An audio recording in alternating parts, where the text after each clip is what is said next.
Keeping Up with the Chaldeans. I'm Junior Binno, along with my co-host Anthony Toma. And today we've got Mark Kassa from Slight Return. It's a music group that has been around and actually has furthered their lineup with what they've got for the general public to listen to, and currently signed to a part of Universal Music. Mark, how are you doing today, brother? Good. Thanks for having me on the show. Good to have you, man. Good to have you. And you want to let us know what started Slight Return or what got you into music, and we'll go from there. Sure. Well, I actually, in 1990, I made kind of a bold move, especially for Chaldeans at the time. I went to music school in Hollywood. I moved to L.A., went to music school at Musicians Institute. Awesome school. And caught tons of hell from the relatives. You know, we're Chaldeans. We got nothing to do with music. So it was like, or traveling. Come out of it. You know, it's like, or traveling.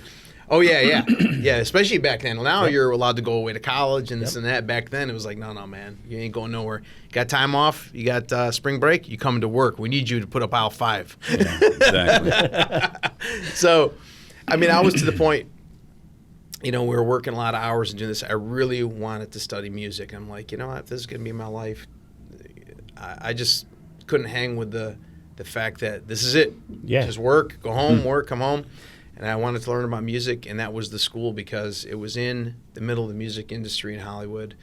A lot of great artists when they're off tour. The cool part is the rhythm section would come in, and we get to jam with them. Like I got to jam with Prince's band, with The Time, with Sheila E. They'd come to the school. We wouldn't play one of their songs. We'd play like a James Brown tune or whatever, but it was great. You got to work with people that were already in the industry making it.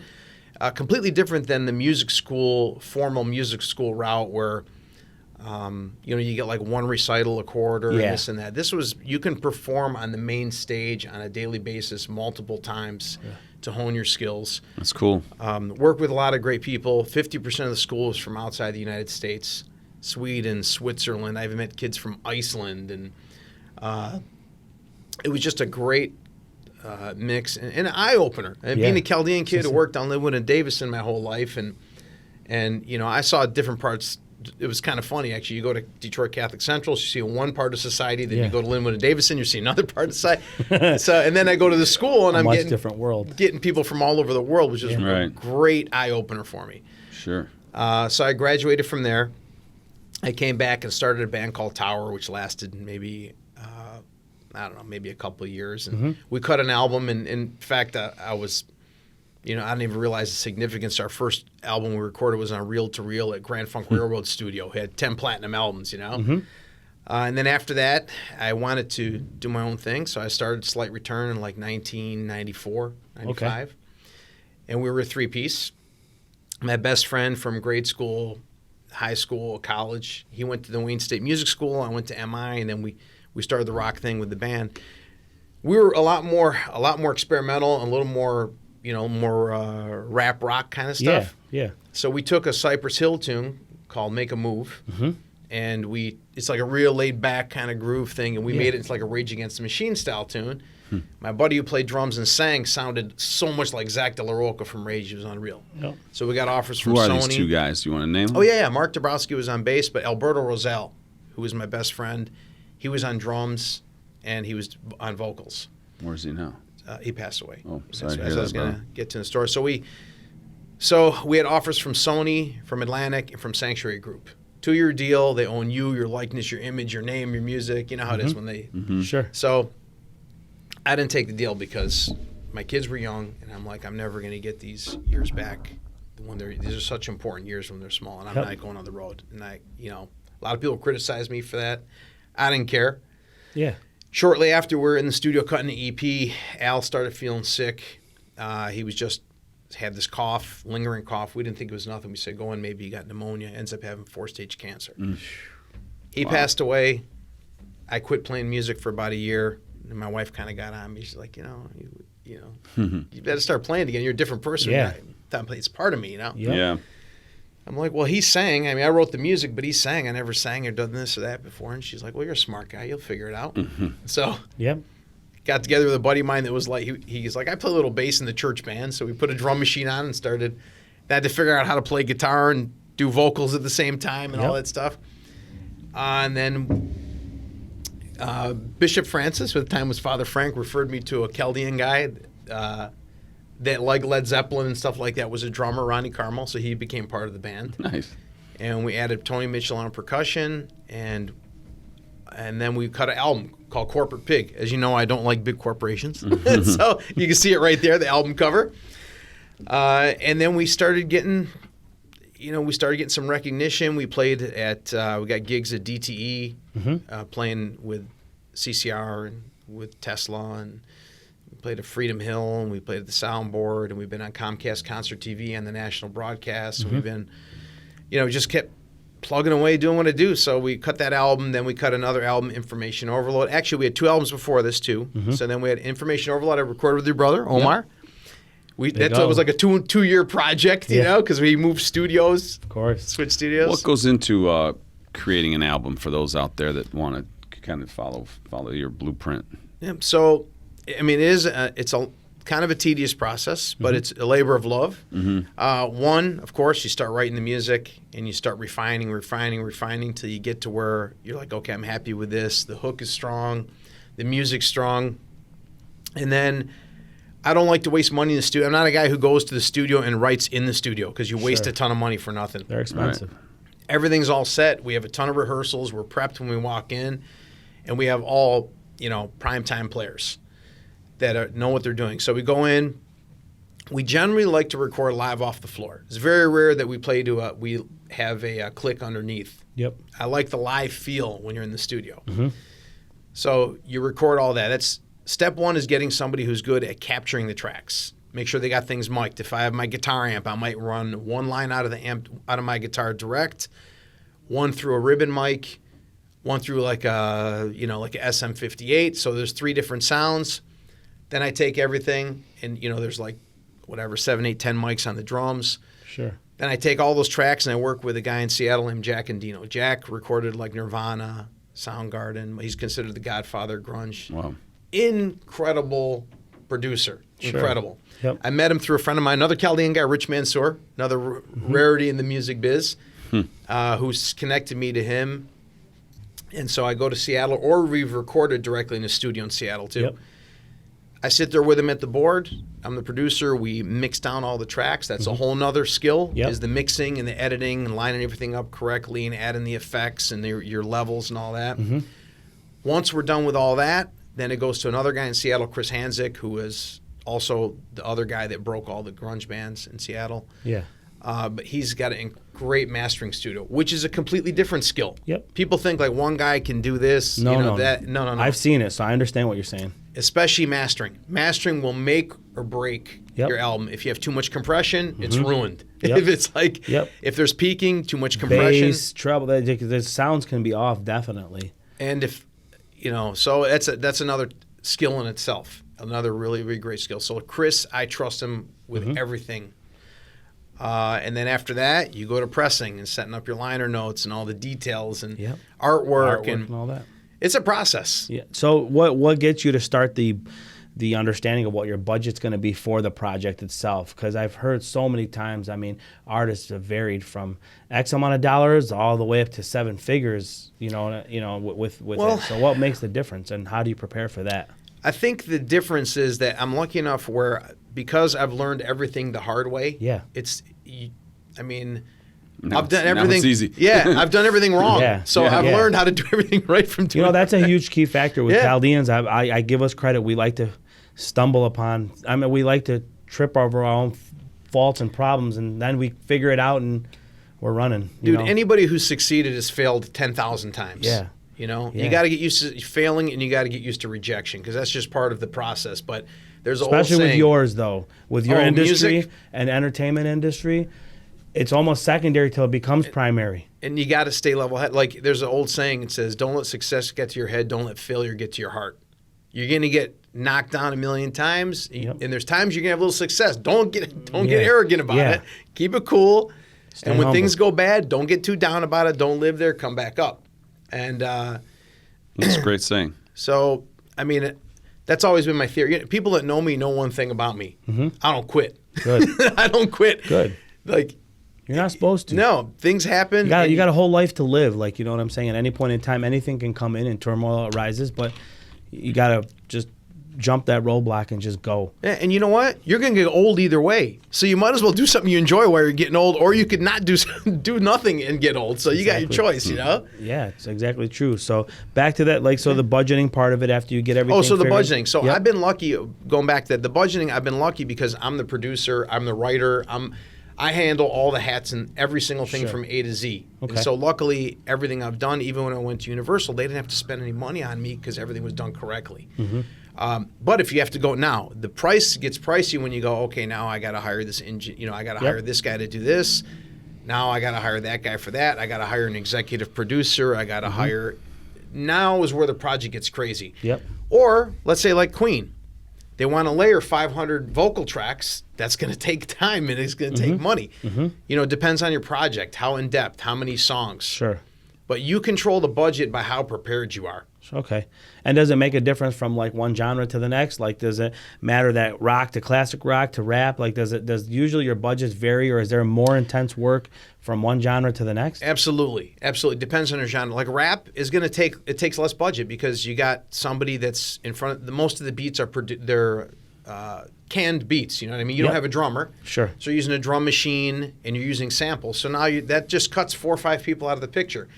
With me, I've got a guitar, bass, drums, percussion. There's a lot of instruments you have to work with. Now, when an orchestra records, imagine that. Yes.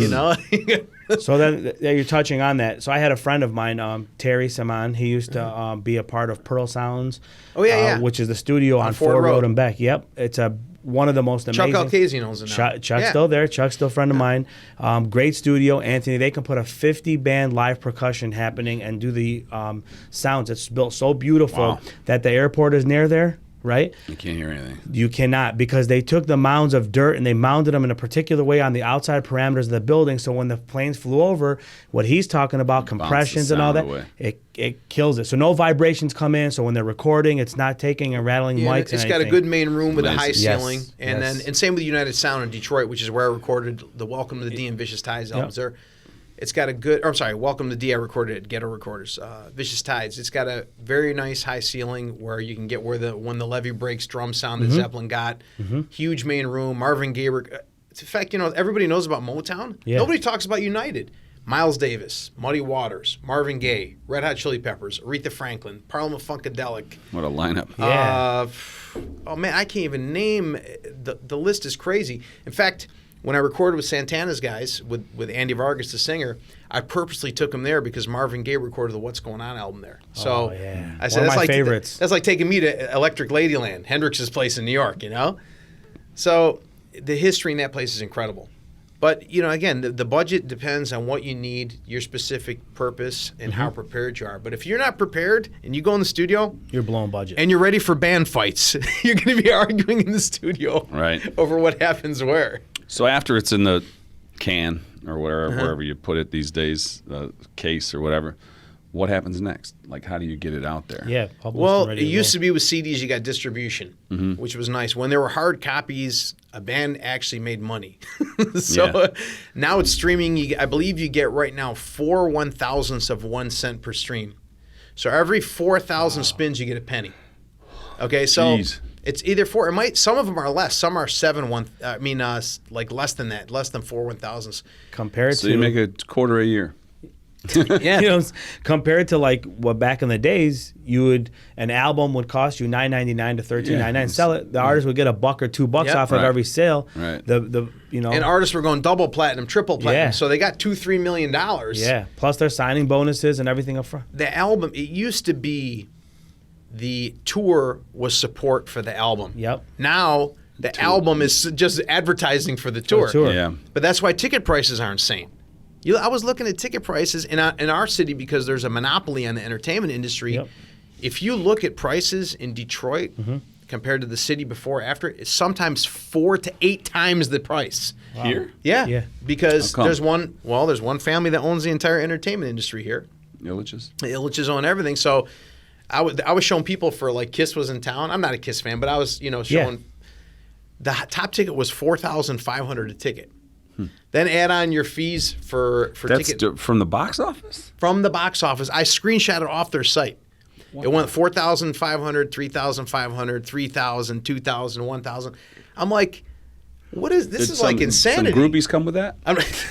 I'm like, what is this insanity, man? And then you look, the highest ticket the next night was like in Cleveland or something, was like $600 for meet and greet, which is still crazy. But when you look compared, but these ticket prices have gone crazy because there's too many hands in the pot now. Yeah. So before, the record label said, we made money on you guys. The album's selling for $15. You get $1. We get 14. We're cool. Go on tour. You can keep your money. Now, the record label's not getting anything off that. Up. So they go, we do a 360 deal. We're going to get part of your touring. And then you got these venues that are jacking up the price. The artist is getting a sliver. That's why a T-shirt's $50. Yeah.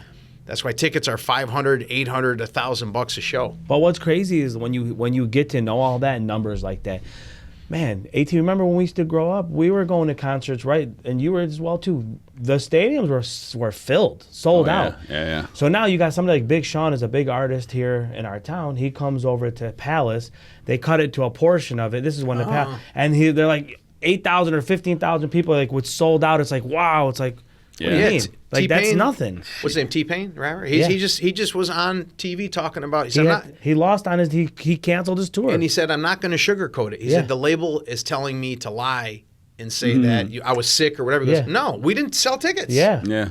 It's not easy. It's not easy to fill these stadiums. Touring is I'm learning from Universal. It's different. Touring is down. Profitability is way down.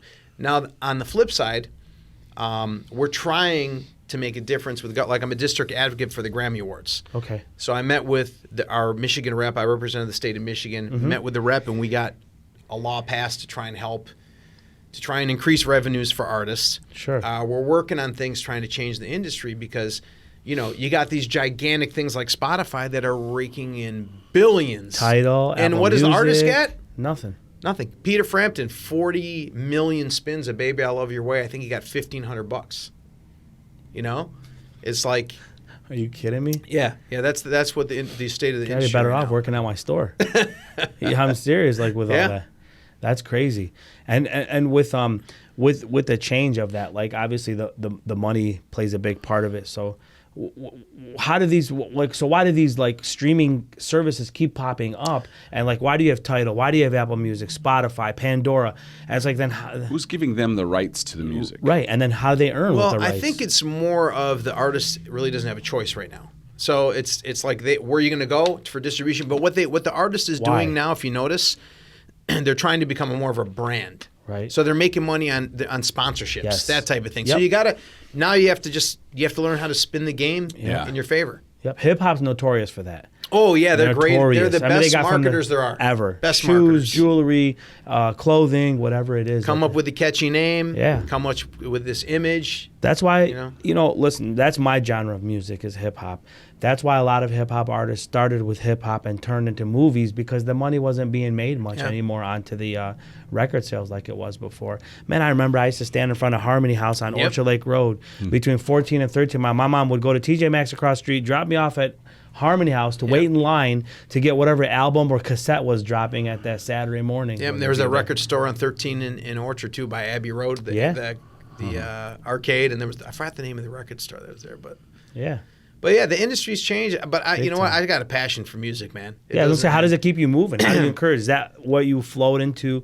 So I like to get into some of the top songs that you've got out there, and then running into where all this extra stuff came in, the clothing, and all that. So let's get into some of the stuff that made your to the charts recently. Yeah. So it's been, obviously a very long process, and I never really thought about making it into the charts or anything. I mean, don't get me wrong, I've always been working hard trying to get heard. Sure.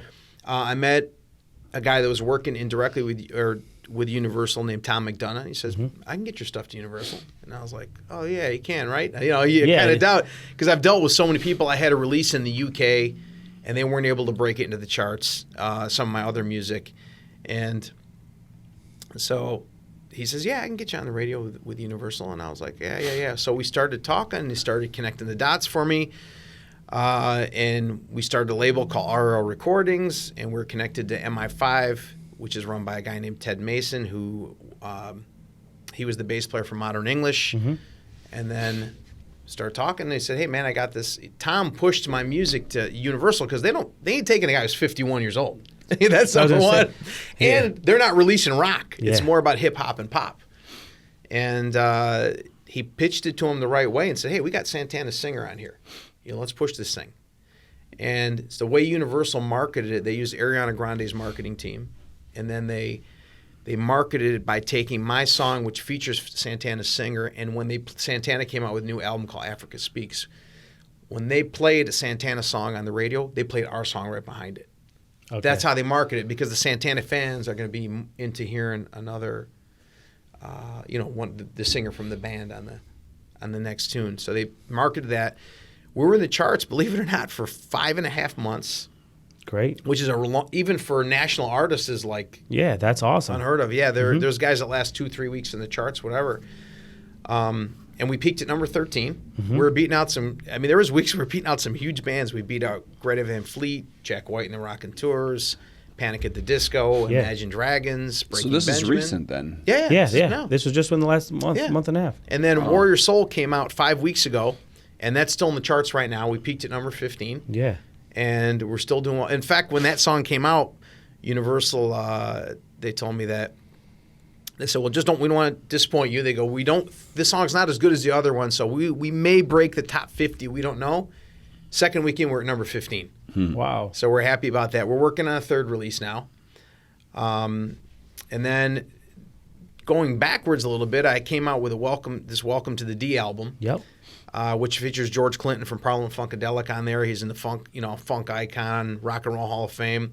I got Billy Cox from Jimi Hendrix's band on there. In fact, we recorded together, and he invited me to go on the Experience Hendrix tour and stay in Nashville, record the album. I go, dude, I can't stay for 3 months, but you just validated my career by asking me, Yeah. I'm sponsored by the same guys, Chennai Univibe Company, which sponsors the Experience Hendrix tour, and with Kenny Wayne Shepherd and Eric Johnson, all these guys.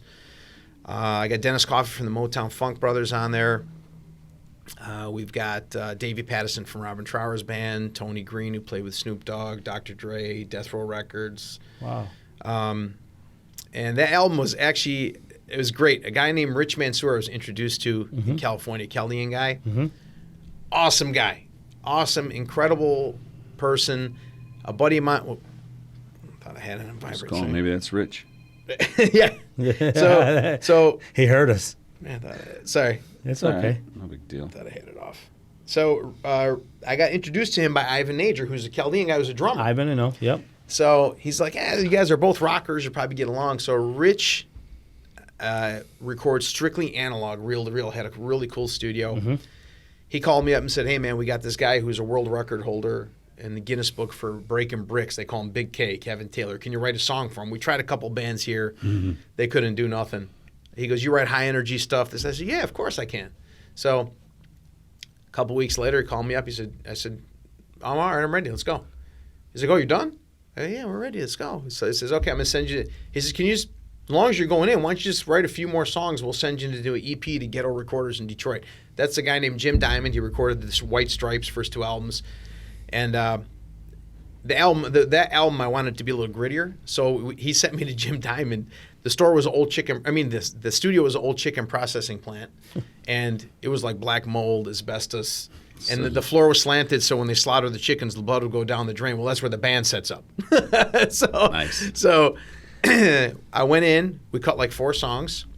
I sent him to Rich. He's like, man, I love this. He goes, why don't you just go cut the full album? 4 more songs. We'll cut a whole album. So I get done with those songs. I go, yeah, okay, no problem. So I wrote 4 more tunes. Go back in, cut those. We're ready to release the album. And then I told the guys in the band, I go, man, how cool would it be if we get Billy Cox on here from Jimi Hendrix's band, the last guy from Hendrix's band? We do 1 cover on the album. They laughed at me. They go, yeah, keep dreaming. My thing is, if you don't ask, the answer is always no. Yeah. So I went online. I found his Facebook page. I sent him a message. They said, we get offers from tons of national people to record with, not interested, but just send us what you got anyway. We'd like to hear it. Send it to him. A few hours later, I get a phone call. Hi, this is Brenda Carnell. I'm Billy Cox's manager. She goes, what kind of guitar do you play? I'm like, Parker Fly. Why? She goes, somebody wants to talk to you. All of a sudden, hey, Mark, how you doing? This is Billy Cox. I'm like, what? And he's like, man, I love this. Is you on here? I say, yeah, why? He goes, it was Thursday. He goes, can you be in Nashville Sunday at 1 o'clock for a session? So, yeah, I'll be there. He goes, that mean you're recording my album? He goes, yeah. He says, I'll record the album. I want to talk to you. So, okay. So, cruise down there on Saturday night, get there like 1, 2 o'clock in the morning, sleep a few hours, go to his private studio. You walk in, it's just him, the engineer, and his wife. And I walk in, they go, you're the guitar player we've been looking for. I'm like, I look behind me, I'm like, who are you talking to? So that's when they invited me to go on the Experience Hendrix tour and record an album with him and go on his tour. I'm like, dude, I can't stay that long, man. But wow. I'm sorry. And then we ended up recording. We had a great. I mean, you know how big of a Hendrix fan I am. I have license plates J Hendrix. Yes, you do. So yes, you do. We talked. We had some awesome time talking Hendrix stories and everything. It's just a freaking great time. I'll never forget it. Get back home and the guys were tripping out that I had Billy Cox on the album. And then I go to him. You know what? I go, this album needs George Clinton. They go, come on, you got lucky. There's no freaking way. Now you're pushing it. Yeah. I'm like, well, again, you don't ask. The answer's always no. So I emailed this management, and you know George is like an icon, man. Yes, I mean, he getting is. a hold Even of for him, Detroit, he is. Worldwide, I'm saying we love him. Oh yeah. The sounds of the funky George Clinton. Dude, when you say his name, even like in the UK or whatever, they like trip out. You know. Mm-hmm. Contact his management. The same answer. We get a million offers from national acts. You know, you see me records like Snoop Dogg, these guys, and we don't work with any of them. But send us what you got. I send it to them. They go, George likes this. They go, he's flying in. It was a Monday. They said he's flying in Thursday to the TV Lounge in Detroit. You know, off of Grand River. Yeah. They go, he's flying in for a Red Bull appearance. It starts at midnight, goes till noon the next day. He'll be there about 1 a.m. He won't work with anybody unless he meets him in person and sees if he likes him first. Okay, I'll be there. So I go dressed up in like business attire, you know, collared shirt, pants, everything. It's a club, you know, they're all clubbing. Yeah. So I'm with my buddy. George walks in at 1 o'clock with his entourage. He got a silver silk suit on, hat, like 30 people with him. They go right to the dressing room. And I look at my buddy, I go, dude, there's no way I'm going to be able to talk to this guy. Well, how am I getting near him? Right. You know? So I walk up to there's 2 security guards at the door, and I just walk up and go, hey, how's it going, guys? They go, oh, good, come on in. They thought I was his manager. Yeah. I walk in the dressing room. George said, hey, George, what's up, man? Everyone's looking like, who the hell is this guy? Yeah. I'm like, dude, I got this album. I got Billy Cox on here, this guy, Dennis Coffey. I go, this album needs George Clinton. So I'm talking. Finally, he goes, all right. He goes, I'll play on your record. I don't know if he's BSing me to get rid of me or what. I walk out. My buddy goes, what happened? I go, I don't know. I don't know if he's just trying to get rid of me or what. I go back home. Great story. The next day, his manager sends me a message. He goes, hey, man, George doesn't even like 0.5% of the people he likes you to record with him. Then after that, to watch their tour. 3 months later, they were coming to Detroit. So I booked United Sound. They were doing a gig on a Saturday. I booked United on Sunday from like 12 to 6. I paid for everything up front. So I told his manager, will you guys be in town that Sunday? He goes, yeah, we will. So I booked the studio. I call him. I go, okay, studio's booked. He goes, well, George, he may or may not be there. I'm like, oh, man, I already paid. Pull up to the studio. Sunday at noon, I walk in. He's there waiting for me. Jeez. I was like, there's no way, you know? And he was doing a concert on Saturday night, and he was still there at the studio on Sunday. So Sunday he went there, and we recorded our songs. Yeah, and then to make it even better, so I wrote the lyrics for the song. I had the song already recorded, the lyrics, everything, and I'm coaching him on the lyrics, which is weird because I'm nobody. Yeah. He's in the freaking Hall of Fame. Yeah. I'm coaching my lyrics, and he listens to me singing the verses. He goes, oh, no, that ain't going. I go, what do you mean? He goes, that's that Detroit sound. He goes, you staying on the verses on there. So I sing with him on the songs too now. So there's no better evidence than recording with him. And then later I got him. We recorded 2 videos. He was coming back to town to do a book tour and he was going to the Detroit Public Library. Yep. And or the DIA. Yep. I'm sorry. So I booked the Masonic Temple studio and called our friend Wilson Sarkis. I said we're going to shoot a video with this guy. Blah blah blah. We got all set up. And shot 2 videos with it. I only had him for 3 hours. So I did all the B-roll footage ahead of time, came the night before, set up, slept like an hour. Yep. And then the minute he walked in, we shot all of his stuff for both videos, and I took him back to the hotel. And then I got 2 videos with George Clinton, too. Nice guy. Awesome. Overall. Oh, man, he was really cool to work with. Really cool guy. Because I was worried. I'd heard the horror stories when he was on, heavily into drugs. Good for you, though. You weren't starstruck, and you still hand up professionally. Some people get, starstruck and just... You know what I'm saying? Like a deer with headlights and don't know. In business mode. Yeah, he was in business mode, which you have to be. You can't. You have to. Listen, when we were in the studio with with even Dennis and Andy. Dennis is a legendary drummer. I mean, legend. And Andy, again, he plays with Santana, so he's in front of 20 to 100,000 fans every night. I'm telling them what to do. They're telling me, what do you want here? I'm like, okay, this is what I want here. This is what I want there. You're confident, though. Yeah, I've done it enough, but it was funny that I'm directing guys around when I'm nobody, and they're like, they've done so much in their career. You can't say you're nobody, though. You may have felt like you're not as strong in reputation as they are, but you can't listen, man. You're now 20, 30 years into what you're doing. You can't be a nobody. Well, I guess the way of looking at it is there's some good restaurants, but sometimes the home cooking at mom's house is way better than, or always is better than the restaurant. You just don't know about the restaurant, right? So then so anyway, the album's called Welcome to D. And when I came out with Corporate Pig album, that's when I came out with my apparel, Welcome to the D. I said, I like this brand. So I went and I said, let me trademark this. And I had, I trademarked it. I made sure I went through the government liaison services, which I'm not required to do. They do a very extensive search because I don't want to step on anybody else's intellectual property, and I don't want to have a problem later. Yep. They give me back a book with a green cover and with all the other stuff and says, hey, you're the first guy to market. Trademarked it. I have it in 3 categories. I presented it to the Visitors Bureau through Vanessa Denha and to the Detroit Tigers. I played baseball with one of the kids who was his nephew there and stuff. And then both of them stuck it to me. And they did Welcome to the D Night at Comerica Park with all their shirts and hats and Rory the Tiger and press release and all that BS. And we sent him a letter and just said, look, it's cool. You guys did that. Let's just work together. Big deal. I'm a guy who wants to work with people. Yeah. Okay. For example, the Pistons played Welcome to the D at their games when Bill Davidson owned the team. They play it after the anthem and before tip-off. You know what my trade with them was? They were really cool. They said, you know what? We got tickets for you to come down to the game, you and your family. Bring your kids. And I come down. It was a fair. I don't care. I'm not a greedy guy, These guys are malicious, man. Who's these guys? The Illiches and the Detroit Visitors are malicious. Very malicious. The Illiches are a pretty reputable, awesome family. For Detroit, they've done so well. Are you serious? Have you seen the Terrible Illiches website with 3,500 people on there? They took this city by storm. And what they did in the past was one thing, but what they did recently. They took advantage of all the tax dollars that were. For example, I went to Detroit, a music school in Detroit. Okay, I volunteer. I'm part of the D-Man Foundation. I'm a board member. We help the guys with which I'll talk about in a minute too. It's an awesome foundation. So my friend called me. He's like, we want to help these kids to get scholarships to music school that are from Detroit. Yep. So we go to the Detroit Music School for the Arts.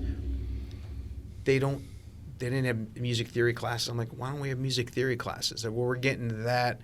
We don't have the funding to have this class to teach these kids this and get the equipment and this and that. I'm like, this is all the funding that was given to the arena that was supposed to go for these kids. Yeah.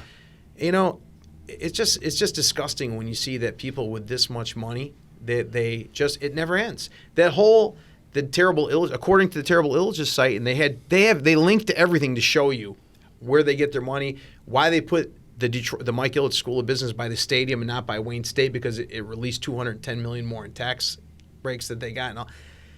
Why do these people do this? And they didn't have to stick it to me. I want to work with them. And then to go further, they did the World Series.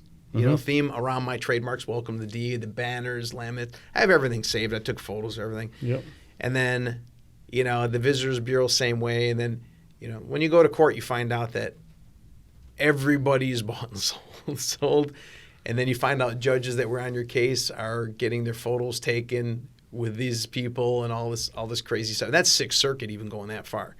Anyway, that's all. It is what it is. I still own the clothing line. Here's a guitar pick with my trademark, the D. I've got incontestability. So I'm going on my 20-year renewal for Welcome to the D. 3 categories on that, 2 categories on the D, which are also incontestable. Slight Return, trademarked, incontestable. So Detroit. It's a Detroit thing. I got a bunch of trademarks. Good.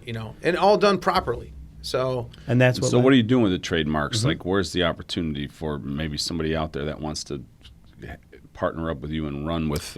Anybody who wants to partner with me, I'm very flexible. We'll just work out a licensing percentage. If you go to welcometothed.com, you can see all the different merch that's on there. That I have tons of stuff, everything you can buy. And that's some of it right here. Yeah, there's a few things here like these are original designs. My artist is Welcome to the D, and you got Detroit and. And you've got those are like piston rings out of a car with a 313 area code and the piston rings. Yep. Oh, I see over here. Yeah. 313. Nice. Yep. And then there's my original Detroit logo right there, the right Welcome here. D. And there's my Slight Return shirt. Okay. We got the hats, and these are all original material. My artist is Errol Ox, who's been with us from day one from Slight Return. Nice. He makes in-game rendering for Sony. Works directly for them for a lot of their big games. I've been so lucky to be surrounded by an incredible team. Bill Von Linsway, a friend of mine, been with us from day one, does incredible artwork, posters. We've got these ridiculous posters that he makes for gigs that are so cool. Just surrounded by an incredible. Nobody is in it. If it wasn't for the team, you can't make it. So question for you. As you did this, the music and all this stuff here. Are you working with any newer, younger Chaldean generation that's looking to get into some of the rock and roll, some of the music? Have you had that experience? No, because none of them. It's strange because listen. I love our community. Yep. But there's sometimes there can be I'll call it a love-hate relationship. I love the way we stick together. I love the way we're very respectful of. Most of us are very respectful of each other. What I don't like is we don't have an appreciation for the arts. And we feel like unless it's a really strong monetary, which I understand, you got to make a living. Yep. But it doesn't mean you can't take a music minor.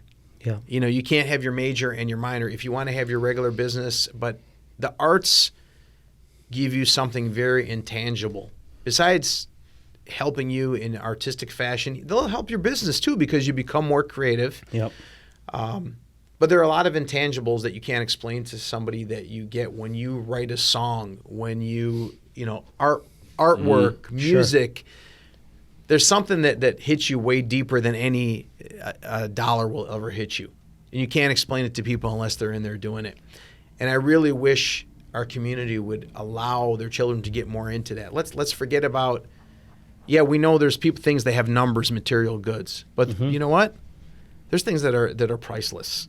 It's kind of like your reputation for your family, right? It's like you can't put a price on that. Being a good human being, being good to people, taking care of people. There's no price for that. It's the same thing with the arts, Let's talk about your family. Your mom, your dad, your grandparents. Let's go do family tree time for a minute. So my grandfather came here in 1929. He came from Iraq to escape the family being killed by our. The situation, persecution, religious persecution. And then it took him until 1936 to get the family here. And then my dad was born here, and my uncle was born here. What years was this? My dad was born in 38. Wow, been here a long time. Yeah, so that would make you second generation for your age. That's beautiful. Yeah, and then my dad and my uncle, so my grandfather started a business here in 36 in Detroit. And what was that? It was, I forgot the name of the market. It was on Hamilton. It was a market, okay. Yeah, small market. And then my dad and my uncle became partners in the 60s, the two sons. And they had a store called K&G on Kirchhoffville and Garland. And then this store got burned down during the 67 riots. They rebuilt against everybody's advice. They rebuilt. And then we bought a store on Linwood and Davison, and that was really the store I grew up at. And we had bought that from A&P. And so from when I was a little kid, 6 years old, give you a spray bottle in the room, so get the hell out of the way. K&G, same name. K&G, okay. So we were there for 32 years. I spent, my whole life there. And then my dad and my uncle retired. Now me and my brother. K&G Liquor? No, K&G Supermarket. So K&G Supermarket and K&G Liquor is right there too, right? No, K&G Liquor is on Connor. Oh, Connor. Okay. In fact, people used to call our store by mistake all the time. K&G, give me two pizzas. Connor, Shoemaker and Connor. Yeah. So that's my old neighborhood. So we did the K&G thing, and in the 80s we opened. So it was me, my cousin, my brother, and my three cousins. So we opened some more stores. We have one in Dearborn Heights called Saturn Marketplace, one in Detroit called Saturn Foods, and then in 2007 we opened the two Heartland stores, one in Westland and one in Farmington Hills. Yep. And I actually wrote a song called 69 Days Till Freedom because it took my grandfather 69 days to get here, herded in on a merchant ship to get here, and it ended up on the first round Grammy ballot last year. And Vicious Tides is on the first round ballot in 4 categories this year. What does that mean? First round ballot. So there's basically 2 tiers of ballot. The first round, you submit to the Academy. If you're within if the product is properly done and everything is proper, you're allowed to be on the first round Grammy ballot. So the first round ballot then gets whittled down to the nomination ballot. Oh, I got you. Okay. And then that's it. Then you win. But Gotcha. So who's your dad? Who's your grandpa? My grandfather was David Kassa, and he started the first Chaldean church in the United States. Oh, wow. Yep. And then my dad was George Kassa. He passed away. The rest is Yeah, thank you. My dad was awesome. That's who taught me everything. An incredible person. In our store, I mean, anybody who came in, even if somebody was shoplifting, he'd stop and he'd say, no, what are you taking? He'd look at what they take. If they're taking like a chuck roast, and he's like, wait a minute, you're hungry, aren't you? And they say, yeah, I got 2 kids. We don't have anything left. It's like, go load up a shopping cart. Oh, fuck. And he told every single employee in our store, if you ever let somebody walk out the store hungry, you're fired. Wow. So we were like, I remember during remember when the big power outage happened? Yes. We had, what happened was when I came to the store to get everything out of the store in the morning, so I told my employees, meet me at the store 6 a.m. the next morning. And I got to the store, I was swarmed by everybody in the neighborhood. Yeah. And they were like, because they were panicking. Yeah. They couldn't get food. I said, listen, please, everybody. I was worried they're going to riot. I said, everyone, please just line up single file across the side of the building. I said, nobody will leave here without food. All the frozen and meat and dairy were all still good in the counter because the power was not that long. Yep. I gave all the customers that for free. And then It's going to go. It's going anyway. Just give it to them. Yeah. At least feed somebody. Then I said, single file around the building. Anything you need, we're going to get it for you. I shut one door and put a cart across the front. I brought a tray down with quarters, singles, fives, tens, and a solar calculator. I rounded everything down. If it was 140, I made it 125. If it was 475, I made it $4. I had one of my employees stand at the end of each aisle, and they just call off what they want. Family wanted baby formula and water, this, that. We gathered it all for them, rounded it down. I stayed the whole day till every single person got taken care of, then locked the doors and went home. How much did you do that day? Oh, man, I can't remember. It was a lot, but you know what? The next Focus Hope came and gave me an award the next day. No, really? Yeah, wow, they gave us. awesome. They were like so thankful. They said, "Thank you so much. You stopped a lot of panic in the neighborhood." Yeah, nice. What about wife and kids and all that good stuff? Oh, Cousins, Marilyn, brothers. My wife is Marilyn. I got 3 daughters, Kristen, Catherine, Marie. God bless. Kristen and Catherine will be they'll be graduating college this year, going on to graduate school. My daughter Marie's a junior at Michigan State. Okay. So, yeah, a lot of family. Brothers, Dave Kassa, Denise Farida, Teresa Amore. So, like I said, we've all been. What do they all do? Well, Denise works with her husband Larry Farida at their business, which is kind of funny. Their liquor store was just featured in Forbes magazine. I've never heard of a liquor store in Forbes. Red Wagon, Red Rochester. Wagon. Yeah. Larry's a good guy. Oh, man, Larry's a great guy. Yeah, he's a good guy. Great guy. Fun-loving dude. And he knows how to run business right. Oh, yeah. I Dude, give him, he's got a very creative way of like, he's so smart the way he... Sharp as a tack. Designs stuff and does stuff. Yeah, he's really, really classy, smart. too. Yeah. Larry's a great guy. My brother Dave is awesome. My sister-in-law, Jeannie, she's an audiologist. And my wife doesn't work. She's a housewife, but, She write a book? Thank God I got an awesome lady raising our kids. Did she write a book? Oh, actually, she was a chocolatier for a while. Okay. And she was doing all the weddings and stuff like that, but it got a bit overwhelming. And Sure. So, and then... and she's a twin, right? Yeah. Okay. Yep, Marilyn's a twin. We used to go to Camp Dearborn with them. And I've been fortunate. I got great in-laws, great family in-laws. Very, very lucky. You got John Soroki. You got John Soroki. Just that alone is entertainment. That's it. Free entertainment right there. Yes, it is. But no, we're surrounded by great... I've been very lucky in that respect. Surrounded by great people. Good. And any other businesses you want to shout out, or people, or family, friends, cousins? Yeah, I'd like to actually talk about the D-Man Foundation. Oh, yeah, let's do that. I love these guys, man. We just had our gala, 10th annual gala. I've been providing entertainment for 7 years. So it's called Danny's Miracle Angel Network. Mm-hmm. And Sam Kassab's son, Ziad's brother, Calvin, all awesome, first-class people. Mm-hmm. Really are. And what happened is, they're Sam's son, Danny, had been hit by a car and quadriplegic. And Ziad and his brother, they used to include him in everything. They'd take him on car rides, and they, in a convertible, and they took him in the ocean and plane rides and all this stuff. And he loved the art therapy studio. So in his honor, when they passed away, they opened the music therapy studio. And what it is, it's a studio, it's a barrier-free music therapy studio. So people come in, they have closed head injuries, they have quadriplegic, or it could just be, you know, mental handicap, whatever it is. We get them in the studio, and there's a special setup where they can use a sip and puff technique and everything, write their own songs, write their own beats, their own music. We release albums, we release singles, and they reach clinical goals without realizing, right? Somebody comes in, they can't speak a lot of words a minute. All of a sudden, they're writing their own song, and they write their own verses. All of a sudden, they're doubling and tripling, you know, their comprehension. And then we have special events, like the D-Man Foundation took them on a boat cruise, which you know is very difficult because you have to have the certified nurses with them and all the equipment and everything. Helicopter rides. We do the Woodward Dream Cruise every year. We're behind the building on Long Lake and Telegraph. We have a launch pad. We have the Camaro Club, and a lot of other guys come. They donate their time and bring their convertibles, and we bring hoists, pull them out of their wheelchair, put them in the car. Long Lake and Telegraph, or Long Lake and Woodward? Oh, I'm sorry, Long Lake and Woodward. Okay. I'm sorry. There's a building right behind there, and we have it's great. We got a tear-out pad, so they go flying up and down Woodward and stuff, and you know we have food and live music and. Those guys do it right, man. They do. They do big stuff. They're great people. It's good to give back, man. Oh yeah. Dude, the number one thing, what's the old saying? Find your gift and give it away. Yep. You know? People don't get it. A lot of people get it.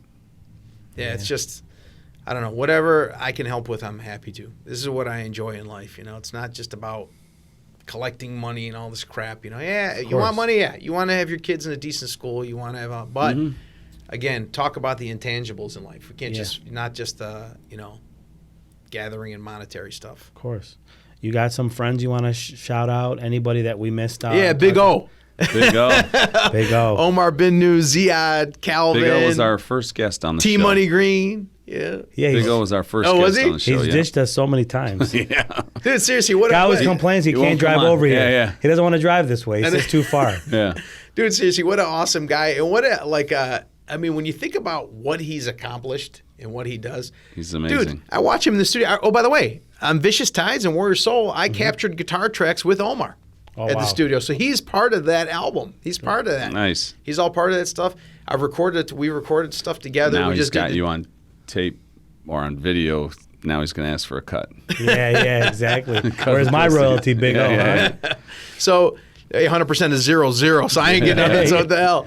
But no, I mean, really, you look at the stuff that Omar's done. I mean, when I'm in the studio recording, I just laugh. I'm like, I can't even do that with my eyes open. And when he's doing recording, using the program and figuring out what bar you want to punch in and stuff, it's like, how you doing this, man? You appreciate him more as a brother, you know. But he's he's got perfect pitch. He knows. Here's the note. He knows what it is. He can play keyboards. It's just. In fact, he did the gig with us, the D-Man show, in last year, too. And nice. Awesome. Man, just, you know, of course, my wife, because, you know, I couldn't do any of this if my wife wasn't always behind me and encouraged me with everything. And she's not even into music. In fact, it was actually hilarious because I was like, yeah, whatever. You know, like, it's not that she dislikes it, but she's a pop music listener. No, she's not deep into music. And then one day I came up to her and I go, you know, when we're joining the Grammys, I'm a voter.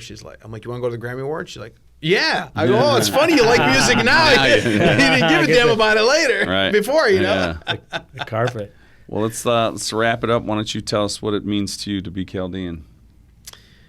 You know, I got a ton of pride in being Chaldean. Like I told you, sometimes I have a love-hate relationship because I just wish we could appreciate the arts more. Yeah. But I tell you the truth, I'm surrounded by some great, you know, Chaldeans in the community, and we have a great time doing. You know, the Nadi with Omar. And you know, I appreciate you guys asking me to come on this show. It's definitely, you know, I'm not a guy who's out there, even though I'm like, my friends joke with me, like, dude, you're a total white boy. You're not Chaldean anyway. They go, you're only Chaldean in values. Yeah. so, but, you know, there is definitely something deep inside that sticks in you, the pride of, you know, what my grandfather did and what my dad carried on as his legacy. And just, it's something you can't explain. It's just there, innate inside of you, and it does make a big difference. You know, when I lived, especially with the experiences I've had and seeing how a lot of other communities operate and being, being out in Hollyweird, with the crazy community out there in Hollyweird and all these different communities, you do see like the importance of having your culture. Again, listen, do I like Chaldean Arabic music at a wedding? No, hell no. do I? No, I don't. In fact, I'm the first guy on the deck you see out there with a Coca-Cola chilling. Yeah. But, that's not, I don't consider that like the big deal in the community. For me, it's not even about, it's about, I don't know how to explain it. It's not culture, really. It's just our culture. It's just there's, like when I meet somebody and they're Chaldean, there's like, it just seems like there's automatic, oh, hey, how's it going? Like energy's there. Yeah, there's some type of connection you can't explain. Well, because you're probably related. Yeah, that's true too. We're all from the same little village, right? Yeah. Like when my mom explains, get it the way eyes, get it the eyes. It was niece married cousin to you. It's like, what?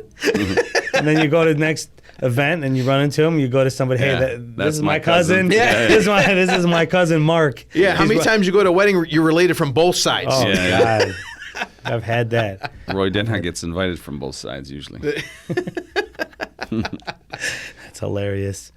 Well, it was awesome. Is there anything? Cool. Where can people find like your albums if they want to pick them up, or are you on any streaming right now? Yeah, I mean, you can go to the Welcome to the album I got on Bandcamp. You just pay whatever you want to grab the whole album if you want, or we're on streaming on all the major stores, Tidal and Spotify and all the other stuff, so you can check us out on there. I've got 2 albums that I'm sitting on that are completely done, mixed, mastered, and done that I can't release right now because Universal does not want me competing with my own song on the radio. Yep. But I got those 2 coming out. I got a half of another album I'm already into. Nice. So good for you. Got to keep grinding, man. You should write a song about keeping up with the Chaldeans. I could do that. You and Omar. We already told Omar, just so we're waiting for the other intros. But I think you should. Is rock it okay one. if it's rock? Yeah, yeah. What do you mean? Of course, do some fun stuff. Put Omar and you guys put something together and make it happen. Make it happen. Well, it was awesome having you. We wish you the best of luck with everything, from your clothing line to the music. You've inspired, hopefully, a new generation to follow what you've done and put the time and patience into it. Everyone, we'll be checking you out next week.